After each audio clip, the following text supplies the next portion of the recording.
Hi everybody, Justin here from Social Interactions, IT Management and Support Services. And in this video, I want to take you through a quick rundown of what an IP-PBX is. An IP-PBX is an Internet Protocol Private Branch Exchange. And so you might be familiar with the PBX part of that. You might hear them called a PABX that you probably have in your office already. The IP bit being Internet Protocol, which is what we discussed last time with regards to just a different way of sending your telephone calls over the internet as opposed to over a standard copper telephone line. In our last video, we spoke about how by using a voice over IP telephone number, you can answer or have your landline calls answer on your mobile phone using an app. And that works well if you only have one device. And the reason that works well if you have one device is because this device registers into the server that your telephone number is registered in. And if you have more than one device, so say we have a computer, what happens is both of these devices register to this server at different times, at different intervals. So it might be 15 minutes, it might be 20 minutes, it might be half an hour or an hour or what have you. And what will happen is the last device to register to this particular server is the device that will ring if someone calls that number. So if your mobile device was the last device to register, then the call will ring on the mobile phone. But if your computer was the last one to register, then your computer will be the one to ring. Now, you might say, that's okay, my computer's off most of the time and I've got my mobile phone on me, so that's okay. But if you forget to turn your computer off at home and it's sitting on your desk and it's registering every 15 minutes, then there'll be periods of time where even if someone calls you and you're out on the road, then your mobile phone won't actually ring. So what's the solution? The solution is an IP-PBX. You might hear it called DOT by Telstra. You might hear it called The Loop by Optus. That's their cloud PBX product. You might hear it called a cloud PBX or a virtual PBX. But really, all it is different names for Internet Protocol PBXs. So how does an IP-PBX work? Well, instead of having a device registered to the server with the telephone number on it, we connect another server, which is your PABX, to the server with your telephone number on it. And then from the PABX, we register different what's called extensions.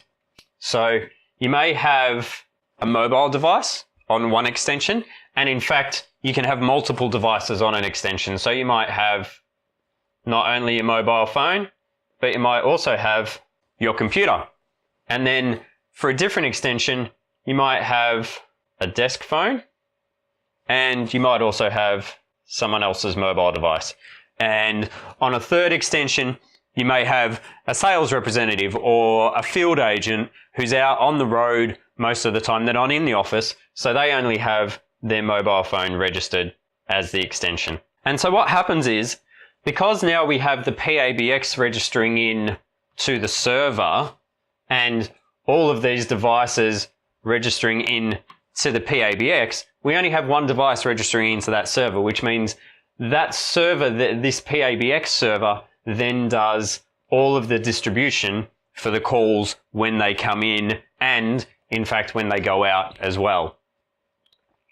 So this may be the reception. This may be your receptionist. This second extension, and we'll call this extension 101, and this extension here, which we'll call 102, may be your CEO, and this extension here, 103, this is your salesperson. And so what happens is you can program your PABX just in the same way that you can a normal PABX that you have at the moment, that you might have in your office at the moment, to distribute these calls however you want to. So you can have it dial on the reception extension first, and then followed by a separate extension, in this case your CEO's, and then to extension 103, which is the sales guy out in the field. You can have them call all of these extensions at the same time if you want. So any of these people will receive the phone call, and you can have them, if it goes through to extension 101, the mobile device and the computer will ring at the same time. If it goes through to extension 102, the desk phone will ring and the mobile device will ring at the same time. And if it goes through to extension 103, then your sales guy's mobile device will ring. You can set it up so that they don't call at the same time. So you may have your receptionist's computer set up as extension 101 and their mobile device set up as 102. So then if they don't answer on extension 101, then their mobile device will ring on extension 102. Your PBX doesn't just distribute phone calls around the office and what have you.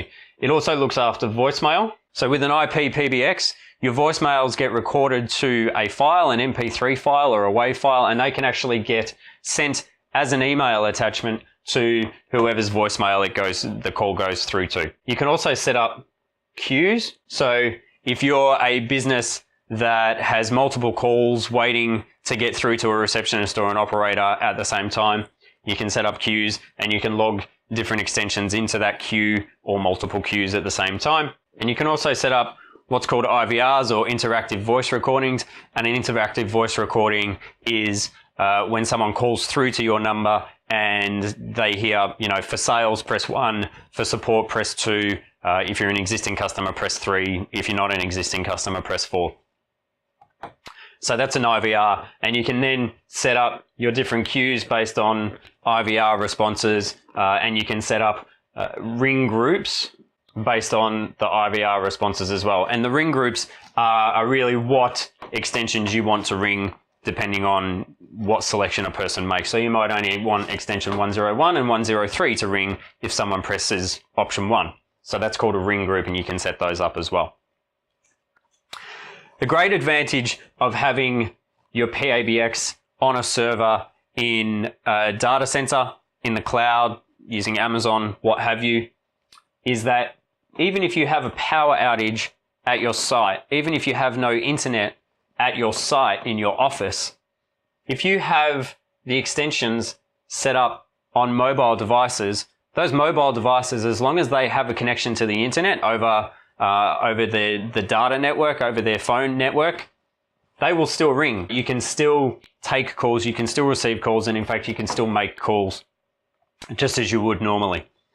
And that's why we recommend you have an IP-PBX in the cloud as opposed to on your premises, where if the internet goes out, if you don't have a backup internet connection or you don't have a backup power supply, then you'll lose your phone systems and you'll lose contact, as well as losing power potentially. Another great benefit of an IP-PBX system, especially for those businesses that have mobile workforces or field agents or mobile sales people, is that you're able to call from the office to a salesperson's mobile phone or to anybody's mobile phone who's registered as an extension.